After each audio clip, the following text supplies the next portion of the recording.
minutes. Thank you, Mr. Chairman. Ms. McCarthy, in Louisiana we have a saying that the chef should occasionally taste her own sauce. What do I mean by that? I want to bring up a different issue, but it is connected. Are you familiar with the Camp Minden issue relative to the EPA? It was handled out of Dallas. Yes, I am. Okay. What happened was there was a big explosion in 2012 as a result of propellant, this explosive that had accumulated over 15 million pounds, and it was a lack of oversight by the U.S. Army over this private company that allowed this to happen. So we had the problem with how are we going to get rid of this 15 million pounds, and of course EPA became involved. But we were shocked that the EPA, first of all, said, well, we're not sure. I guess, you know, the local state will probably have to pay for it. We finally got money from the Superfund.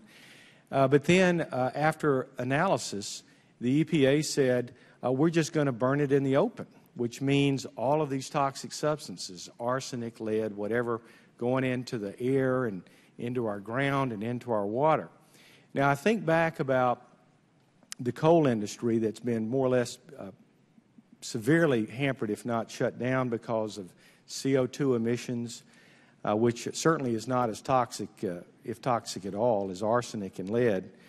Coal-fired plants being shut down, and now we've got the waters of the U.S. But I was shocked, and the local community was shocked, when the EPA came in and said, we see nothing wrong with open burn of 15 million pounds of propellant. And we pushed back on it. We had many hearings locally. We finally got the EPA to back down and to allow closed burning, which is a more costly procedure. But it really seems to me ironic that the EPA, which can provide huge fines on private industry and individuals, can actually put people in jail through criminal activities of pollution, would be so cavalier in this case. And in fact, only because of pushback from the community did we get the EPA to do the right thing. The EPA was clearly trying to take the shortcuts and avoid the cost. And then you look at this situation. Incompetently, the EPA allowed, of course, this toxic spill, this water that is now in our environment. It'll never be cleaned up completely. So I guess what I'm saying is it seems like to me there's a double standard. The EPA is not holding itself to the same standards that you hold individuals and industry itself to. Well, sir, let me respond on Camp Minden, because I actually couldn't be more pleased of the outcome, and it took a long time to get there, and I do appreciate the way in which the state intervened on that, as well as all of the elected officials. Yes. So it was an option that was chosen by the DOD.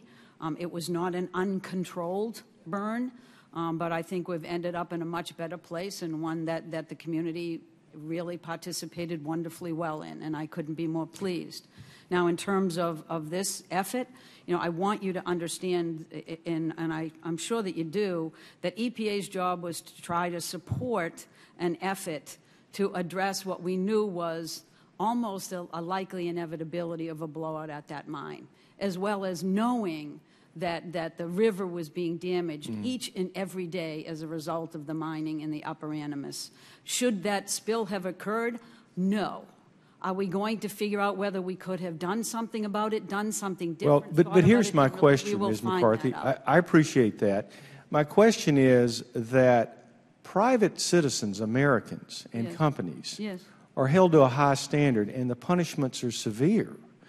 But we're not hearing today of any punishments or even reduction in pay or even firings that are going to occur because of this incompetency. So that's the point I'm making, is a double standard. Yes, I know you're doing the best you can and so forth. But one agency after another, the VA and now the EPA, has these responsibilities and these broad powers that no single company has to inflict damage, to inflict severe punishment and penalties on Americans, and yet we don't find anything within the agency where the decision makers and the people with all this power have any accountability for that. So when a spill like this happens, the accountability is for the person who actually needs to take responsibility for that spill to do so, which we had. And the second level is, how did it happen, and was there activity that should have been done differently? Is it criminal? Is it civil? Is it negligent? That's what we're looking at now, and we're independently having that done. And I will live with those consequences, and I will appropriately take action. Well, we'll certainly want to hear who those decision Thank- makers were and what happened to them. Thank you, and I yield back. Thank the gentleman. We'll now recognize the gentlewoman from Massachusetts, Ms. Tsongas, for 5 minutes.